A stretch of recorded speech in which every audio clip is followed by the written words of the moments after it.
6:43 now on this Halloween. A botanist, a curse, and a tomb. The story of Constantine Rafinesque is often told, especially during Halloween season, on the Transylvania University campus. Where he lies. It's tradition. A few lucky students get the opportunity once a year to spend a night tucked inside the tomb with a professor who died back in 1840.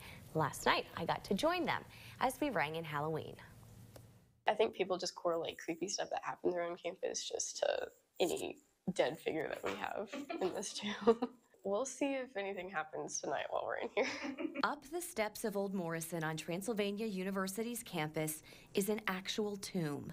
A small room lined in brick with two massive slabs, the final resting place of two professors, including Constantine Rafinesque. Constantine Rafinesque was really a very noted botanist at the time. He taught botany and natural science at Transy from 1819 to 1826. He didn't have a very good relationship with the president, and he was fired. Known to be eccentric, Rafinesque did not leave quietly. He wrote in his diaries after he left that he took his belongings and he cursed the university as he walked out the doors. That was just the beginning. A few years later, the Old Morrison burnt down and the president died. So the curse was actually real. Misfortune on campus.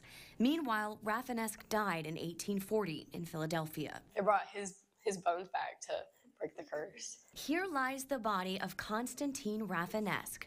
Or does it? He was buried in a mass grave, so they didn't know whose bones were whose, so they just brought somebody back. So they tell us that it's like a 15-year-old girl. Either way, mostly everyone believes this campus is haunted. There's always spooky stuff going around, but I don't know if it's Raf in particular or the other ghosts that we have. Every now and then you'll walk past an elevator that just opens on its own. You hear these things, and I'd like to think it's squirrels. I tell myself it's squirrels. As for the curse, the university has worked to honor Rafinesque. His presence is everywhere, from the diner to the mascot. Now his bat, his famous Rafinesque big-eared bat being the mascot of the university.